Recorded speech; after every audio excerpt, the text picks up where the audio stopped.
revient avec ce nouveau numéro de Décrypte Actu avec trois actualités, deux actualités africaines. La première concerne donc un scandale financier au sein de la Société congolaise de droits d'auteur et des droits voisins, ainsi que Sokoda en République démocratique du Congo. La seconde concerne la suspension de l'ensemble du territoire de la République démocratique du Congo, de la nouvelle plateforme Sauvons la RDC, initiée par l'ex-président Joseph Kabila à Nairobi en octobre dernier, où il se trouve en exil. Et la dernière actualité, celle-ci est française, concerne le vote ce mardi du projet de loi de financement de la sécurité sociale, notamment sur la partie dépenses, la partie recettes ayant été déjà adoptée il y a quelques jours. Alors, comme je disais au sommaire de ce nouveau numéro, un scandale financier a été révélé par l'inspection générale de finances dans un rapport qui concerne donc le détournement des droits d'auteur des artistes en République démocratique du Congo. Droits d'auteur qui sont collectés aussi bien à l'extérieur du pays, en France, en Belgique, ainsi que sur l'ensemble du territoire de la République démocratique du Congo, sur les 25 millions qui auraient été détournés selon le rapport de l'inspection générale des finances au sein de la société congolaise des droits d'auteur et des droits voisins destinés aux artistes. Seuls 35 882 000 dollars auraient été versés aux artistes.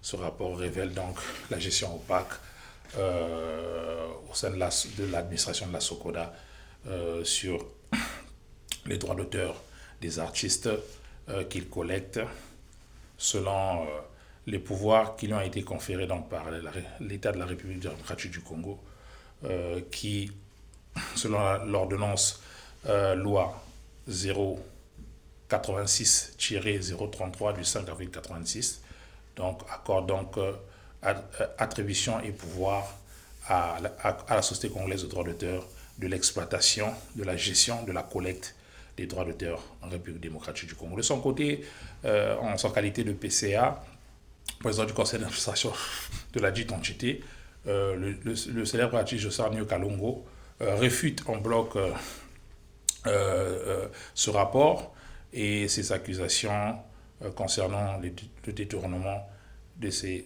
25 millions de droits d'auteur, mais n'affirme aucunement vouloir engager des procédures judiciaires, ce qui aurait été logique,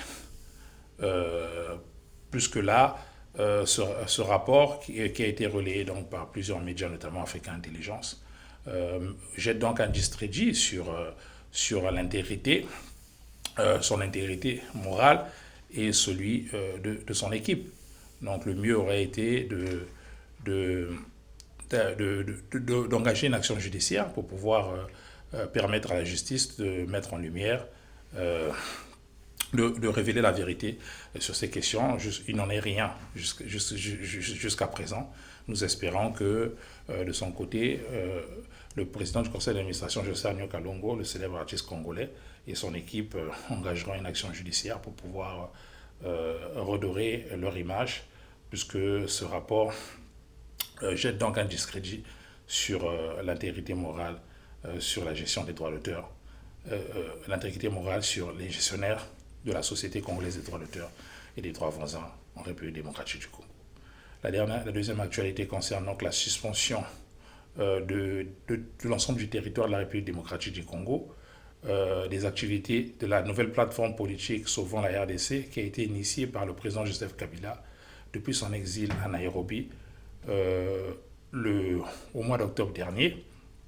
Le ministre Jacquemain Chabani, ministre de l'Intérieur en République démocratique du Congo, a donc instruit à toutes les autorités, mais aussi à tous les gouverneurs, de veiller à la non-tenue des activités politiques de cette nouvelle plateforme initiée autour de l'ex-président de la RDC, Joseph Kabila. Affaire à suivre. La dernière actualité concerne donc le vote ce mardi du projet de loi de financement de la sécurité sociale sur son volet dépenses. Le volet recettes ayant été approuvé déjà il y a quelques jours par les députés.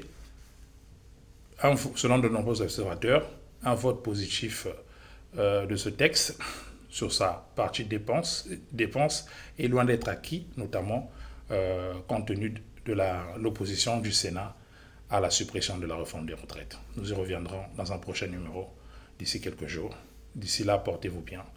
N'hésitez pas à nous suggérer d'autres informations que nous pourrions décrypter avec vous dans un prochain numéro. D'ici là, portez-vous bien. À bientôt.